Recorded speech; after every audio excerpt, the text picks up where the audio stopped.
అందరికీ హాయ్ అండి. Welcome back to my channel. ఈరోజు టీఎస్పిఎస్సి కానీ ఏపీపీఎస్సి కానీ దీంట్లో జిఎస్కి సంబంధించి సైన్స్ అండ్ టెక్నాలజీ విభాగంలో రక్షణ రంగం దీని గురించి చెప్పుకుందాం. భారత రక్షణ రంగంలో డిఆర్డిఓ కీలక పాత్ర పోషిస్తుంది. ఎప్పటికప్పుడు కొత్త తరం సాంకేతికతను ఉపయోగించుకుంటూ దేశానికి కావలసిన ఆయుధాలను తయారు చేస్తుంది. దీనిలో భాగంగా మన దేశం పలు కార్యక్రమాలను చేపడుతుంది. అంతేకాకుండా పలు దేశాలతో వ్యూహాత్మక భాగస్వామ్యాలను ఒప్పందాలను కుదుర్చుకుంటుంది. ఈ పోటీ ప్రపంచంలో రక్షణ రంగానికి చెందిన ఇప్పుడు ఉన్న అంశాలపై ఒక అవగాహన ఏర్పరచుకోవడం అనేది చాలా అవసరం. భారతదేశంలో రక్షణ రంగ కార్యకలాపాలను రక్షణ రంగ మంత్రిత్వ శాఖ ఆధ్వర్యంలోని department of defence research and development ద్వారా నిర్వహిస్తారు. 1958లో technical development establishment directorate of technical development and production of the Indian ordnance factories defence research కలయికతో డిఆర్డిఓ ఏర్పడింది. దీని ముఖ్య కేంద్రం న్యూఢిల్లీలో ఉంది. ఈ సంస్థ మోటో బలస్య మూలం విజ్ఞానం, the source of strength is science. ఈ పిక్చర్ డిఆర్డిఓ న్యూఢిల్లీ కేంద్రం అన్నమాట. నెక్స్ట్ భారత రక్షణ రంగం కృత్రిమ మేధ గురించి చూద్దాం. భారత రక్షణ రంగ పరిశ్రమల్లో ఆర్టిఫిషియల్ ఇంటెలిజెన్స్ను ప్రవేశపెట్టడానికి కావలసిన మార్గదర్శకాలను నిర్దేశించి సాంకేతిక ఫలాలను సరిహద్దు రక్షణలో ఉపయోగించుకోనున్నారు. మానవ విచక్షణతో పనిచేసే యంత్రాల్లో మెషిన్స్ విత్ హ్యూమన్ కాగ్నిషన్ వినియోగించి సమర్థమైన కృత్రిమ మేధ ఆధారిత వ్యవస్థలను ఏర్పాటు చేసి దిశానిర్దేశం చేయనున్నారు. ఇంకా రోడ్ మ్యాప్. నీతి ఆయోగ్ రక్షణ రంగ మంత్రిత్వ శాఖ ఆధ్వర్యంలో ఏఐ అనుసంధానిత సేవలను రక్షణ రంగంలో అందించడానికి కావలసిన ప్రణాళిక రచనను 2018లో రోడ్ మ్యాప్గా రూపొందించారు. ఏఐడిఈఎఫ్ అంటే రక్షణ రంగ ఆధారిత పరిశ్రమలు, స్టార్టప్ సంస్థల్లో కృత్రిమ మేధ ఆధారిత ఉత్పత్తుల ప్రదర్శన, ఏఐ ఆధారిత పరిష్కారాలను సూచించడానికి, వీటి ద్వారా రక్షణ రంగ అభివృద్ధిని అంచనా వేయడానికి ఈ సింపోజియాన్ని 2022 జూలై 11న ఏర్పాటు చేశారు. దీనికి సంబంధించిన మొదటి సమావేశంలో రక్షణ రంగ మంత్రిత్వ శాఖ ఆధ్వర్యంలో రోబోటిక్స్, కృత్రిమ మేధ ఆధారిత ఇంటెలిజెన్స్ నిఘా వ్యవస్థలతో అత్యంత వినూత్నంగా అభివృద్ధి చేసిన ఏఐ ఆధారిత 75 రక్షణ రంగ ఉత్పత్తులను ప్రదర్శించారు.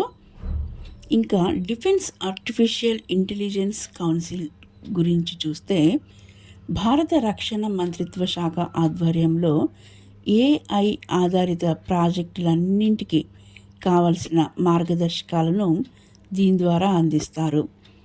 Next defence AI project agency.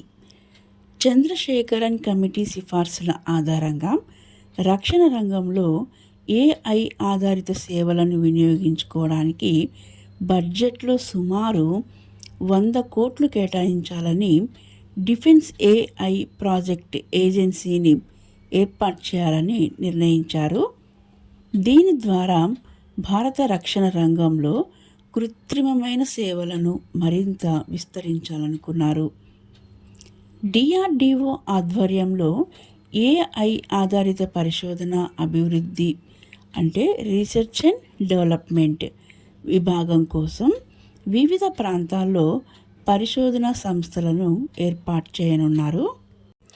Centre for artificial intelligence and robotics CAIRని బెంగళూరులో, డివైఎస్ఎల్ సంస్థలను దేశవ్యాప్తంగా 5 ప్రాంతాల్లో బెంగళూరు, ముంబై, చెన్నై, కోల్కతా, హైదరాబాద్ వీటిల్లో ఏర్పాటు చేశారు. DRDO young scientist laboratory DYSL AI, DRDO young scientist laboratory DYSL cognitive టెక్నాలజీలను ఏర్పాటు చేయనున్నారు. నెక్స్ట్ వార్డెక్ mean war game research and development centre, Rashtriya Raksha university army training command సంయుక్తంగా మొట్టమొదటి సిమ్యులేషన్ ఆధారిత ట్రైనింగ్ సెంటర్ని వార్డెక్గా ఏర్పాటు చేయనున్నాయి. నెక్స్ట్ అగ్ని డి అంటే భారత మిలిటరీ బోర్డర్ సెక్యూరిటీ వ్యవస్థల్లోని ఆపదలను గుర్తించేందుకు ఏర్పాటు చేసిన ఏఐ ఆధారిత సాఫ్ట్వేర్ సర్వేలైన్స్ వ్యవస్థ. దీన్ని 2023లో ఆసియా ఖండంలోనే అత్యంత పెద్ద ఎయిర్ షో అయిన ఏరో ఇండియాలో ప్రదర్శించారు. తూర్పు లద్దాఖ్ సెక్టార్లో భద్రత కోసం దీన్ని వినియోగించనున్నారు. ఇంకా విదేశీ వ్యవహారాలు చూస్తే భారతదేశం రక్షణ రంగ వ్యయంలో ప్రపంచంలోనే 3వ స్థానంలో ఉంది. మన దేశం కంటే ముందు వరుసగా అమెరికా సంయుక్త రాష్ట్రాలు, చైనా ఉన్నాయి. ఆయుధాల దిగుమతుల్లో భారత్ ప్రపంచంలోనే అగ్రస్థానంలో ఉంది. ఈ దిగుమతుల్లో అగ్రభాగం సాంకేతిక సహకారం లేదా సంయుక్త తయారీ భాగస్వామ్యంగా చెప్పచ్చు.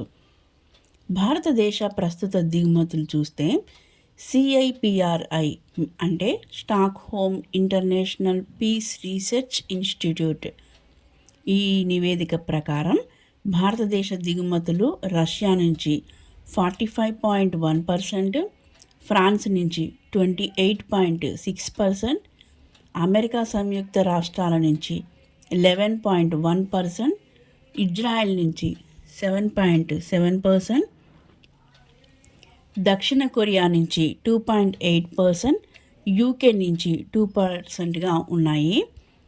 2018-22లో భారతదేశానికి అత్యధిక ఆయుధాలను ఎగుమతి చేసిన దేశం అమెరికా. సిఐపిఆర్ఐ నివేదిక ప్రకారం భారత్ గత 20 ఏళ్లలో $60 బిలియన్ పైగా అంటే 65% దిగుమతులను రష్యా నుంచి చేసుకుంది. భారతదేశంలో స్వదేశీకరణ లేదా స్వదేశీ పరిజ్ఞానంతో తయారు చేసే ఆయుధాల కోసం 2021 బడ్జెట్లో భారత ఆయుధ కేటాయింపులో 64% వ్యయం స్వదేశీ ఆయుధాలకు ఖర్చు చేశారు. ఇంకా విదేశీ ఒప్పందాలు చూస్తే రక్షణ రంగాన్ని బలోపేతం చేయడానికి ఆయుధాలు, సాంకేతికత, ఇతర అవసరాల కోసం భారత్ పలు దేశాలతో ఒప్పందాలు కుదుర్చుకుంది. India to Russia, USSR cold war సమయంలో భారతదేశానికి అత్యధిక మిలిటరీ ఆయుధాలు సరఫరా చేసి భారత స్ట్రాటజిక్ పార్ట్నర్గా రష్యా కీలక పాత్ర పోషించింది. భారత్కి తొలి న్యూక్లియర్ సబ్మెరైన్ను రష్యా 1988లో అందించగా అది తర్వాత కాలంలో ఐఎన్ఎస్ చక్రాగా మారింది. 2021-2031 కాలానికి గాను ఇరు దేశాలు ఏర్పరచుకున్న ఒప్పందం ప్రకారం మిలిటరీ సాంకేతిక భాగస్వామ్యం, రక్షణ రంగంలోని వివిధ స్థాయిల్లో సహకారం అందించుకుంటున్నాయి. రష్యా భారత్ త్రివిధ దళాల మధ్య ఇంద్ర అనే సంయుక్త విన్యాసం ద్వారా నూతన సాంకేతికతలు, ఆయుధాలు తదితర అంశాల్లో పరస్పరం సహకరించుకుంటున్నాయి. నెక్స్ట్ ఇండియా యుఎస్ GSOMIA అంటే general security of military information agreement 2022. Next LEMOA అంటే logistics exchange memorandum of agreement, ఇది 2016లో జరిగింది. నెక్స్ట్ COMCOSA అంటే communications compatibility and security agreement 2018లో జరిగింది. BECA అంటే బేసిక్స్ ఎక్స్చేంజ్ కోఆపరేషన్ అగ్రిమెంట్. ఈ ఒప్పందాలన్నీ సమాచార వ్యవస్థ, లాజిస్టిక్స్ బదిలీ, కంపాటిబిలిటీ, సెక్యూరిటీ తదితర అంశాలకు సంబంధించి భారత్, అమెరికా మధ్య కుదిరాయి. 2016లో అమెరికా రక్షణ రంగ సాంకేతిక సహకారాన్ని అత్యధికంగా ఇండియాకు అందించడంతో అమెరికా సంయుక్త రాష్ట్రాలు భారత్ మేజర్ డిఫెన్స్ పార్ట్నర్గా గుర్తింపు పొందాయి. ఇండియా US 2+2 మినిస్టీరియల్ డైలాగ్ ఈ రెండు దేశాల రక్షణ రంగ భాగస్వామ్యాన్ని మరింత బలపరిచింది. టైగర్ ట్రూయింప్, వజ్ర ప్రహార్, మల్బార్ లాంటి విన్యాసాలతో ఇరు దేశాల రక్షణ వ్యవస్థలు పరస్పరం సహకరించుకుంటున్నాయి. ఇంకా క్వాడ్రిలేటరల్ సెక్యూరిటీ డైలాగ్. దీని విషయానికి వస్తే ఇది భారతదేశం, ఆస్ట్రేలియా, జపాన్, యునైటెడ్ స్టేట్స్ వ్యూహాత్మకంగా ఏర్పాటు చేసుకున్న భద్రతా ఒప్పందం.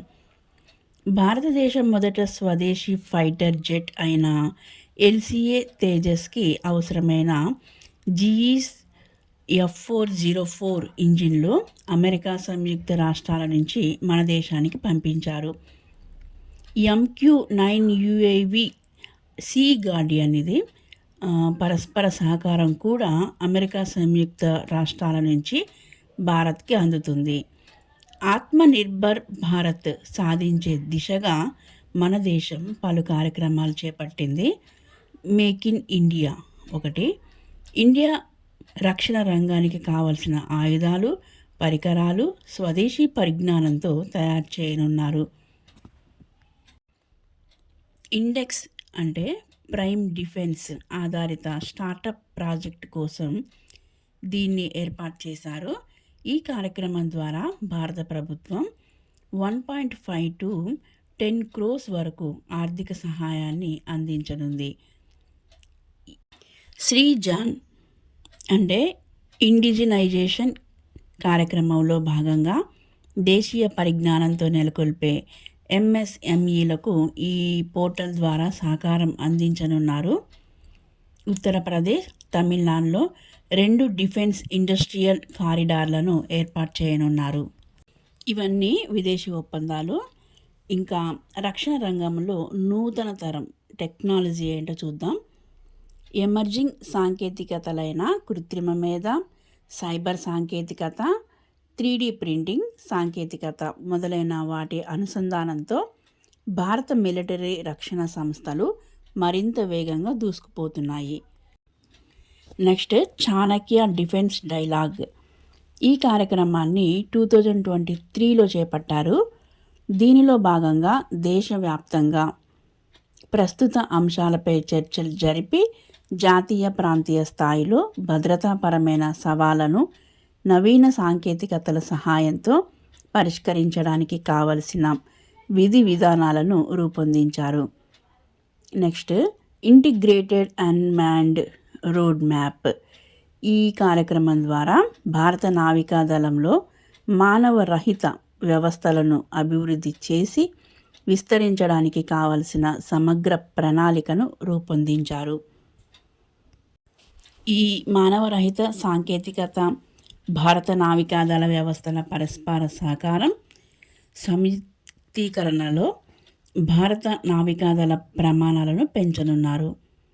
నెక్స్ట్ ప్రాజెక్ట్ స్వావలంబన్ అంటే రక్షణ రంగ పరికరాలు, సాంకేతికతలను ఆత్మనిర్భర్ కార్యక్రమం ద్వారా ప్రోత్సహించి స్వదేశీకరణను, ఇండిజినైజేషన్ బలపరిచి స్వయం సమృద్ధిని సాధించనున్నారు. Next defence cyber agency. 2018లో సైబర్ వార్ ఫేర్లో భాగంగా సైబర్ సెక్యూరిటీ సవాళ్లను పరిష్కరించడానికి దీన్ని ఏర్పాటు చేశారు. డిఫెన్స్ స్పేస్ ఏజెన్సీ ఇది అంతరిక్ష ఆధారిత రక్షణ రంగ సేవలు అంటే స్పేస్ వార్ఫేర్, ఉపగ్రహ ఇంటెలిజెన్స్ ఆధారిత సేవలను మరింత బలోపేతం చేయడానికి దీన్ని ఏర్పాటు చేశారు. ఇంతవరకు రక్షణ రంగం గురించి తెలుసుకుంటే సరిపోతుంది. నెక్స్ట్ ఇంకొక టాపిక్తో మళ్ళీ కలుద్దాం. నా వీడియో మీకు నచ్చినట్లయితే please like, share and subscribe my channel. మరిన్ని వీడియోస్తో మళ్ళీ కలుద్దాం. Thank you for watching.